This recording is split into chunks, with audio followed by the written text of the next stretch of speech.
Hi friends. నేనైతే Apple స్టోర్‌కైతే వచ్చాను. నా చేతిలో ఉన్న మొబైల్ వచ్చేప్పటికి ఐఫోన్ 17 ఇది. చూడొచ్చు మొబైల్ ఎలా ఉందో. సేమ్ ఐఫోన్ 16 ఎలా ఉందో 17 కూడా అలాగే ఉంది. ఇది పింక్ కలర్ ఇది. సెరామిక్ షీల్డ్ టూత్ అయితే వస్తుంది మొబైల్ వచ్చేపాటికి. సేమ్ ఐఫోన్ 16 లాగానే ఉంది డిజైన్ అయితే. మనకి సైడ్స్ వచ్చేప్పటికి action button, volume up and down buttons అయితే ఇచ్చారు. చూడొచ్చు. వీళ్ళు 2026లో కూడా వీళ్ళు ఫ్రంట్ అంత పెద్ద నాచ్ తీసుకొచ్చారు.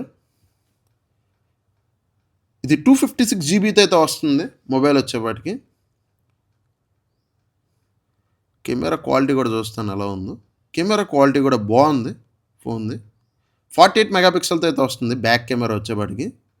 వీడియో రికార్డింగ్ వచ్చేపాటికి మ్యాక్సిమం 4K 60 FPS వరకు అయితే వీడియో రికార్డింగ్ అయితే చేసుకోవచ్చు మ్యాక్సిమం.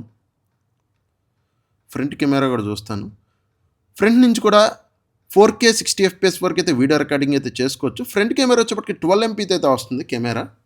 ఈ ఫోన్లో చిప్ సెట్ వచ్చేప్పటికి యాపిల్ A19 అయితే వస్తుంది. లాస్ట్ జనరేషన్తో పోలిస్తే చిప్ సెట్ కొంచెం అప్డేట్ చేశారు. అంతకు మించి పెద్ద తేడాలు అయితే ఏం లేవు. ఈ ఫోన్ ప్రైజింగ్ వచ్చేప్పటికి 256 GB వచ్చేప్పటికి దగ్గర దగ్గర 65,000 అయితే పెట్టారు.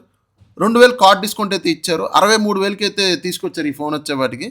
నేనైతే ఈ ఫోన్ని రికమెండ్ చేయను. ఇంకా తక్కువ ప్రైజింగ్లోనే ఐఫోన్ 16 వస్తుంది. దగ్గర దగ్గర మీ దగ్గర ఫ్లిప్కార్ట్ యాక్సెస్ క్రెడిట్ కార్డు ఉంటే మీకు కేవలం 57,000కే వస్తుంది ఐఫోన్ 16 వచ్చేపాటికి. 128 GB వచ్చేపాటికి. నేను ఇంకా అది రికమెండ్ చేస్తాను. మీ దగ్గర కొంచెం డబ్బులు ఉన్నాయి అనుకుంటే మీరు ఐఫోన్ 17 తీసుకోండి. ఫ్లిప్కార్ట్లో ఐఫోన్ 17 వచ్చేపాటికి 256 GB వచ్చేపాటికి 80,000 అయితే పెట్టారు. మీ దగ్గర ఫ్లిప్కార్ట్ యాక్సెస్ క్రెడిట్ కార్డు ఉంటే కేవలం 74,000కి అయితే వస్తుంది. నేను ఐఫోన్ 17 అయితే రికమెండ్ చేస్తాను. మీ దగ్గర కొంచెం డబ్బులు ఉంటే యాడ్ చేసుకుని ఐఫోన్ 17 అయితే తీసుకోండి. నేను ఐఫోన్ 17 అయితే రికమెండ్ చేయను. వీడియో యూస్ఫుల్ అనిపిస్తే స్మార్ట్ లోకేష్ టెక్ని అయితే సబ్స్క్రైబ్ చేసి, లైక్ చేసి, షేర్ చేస్తాం అయితే మర్చిపోమాకండి.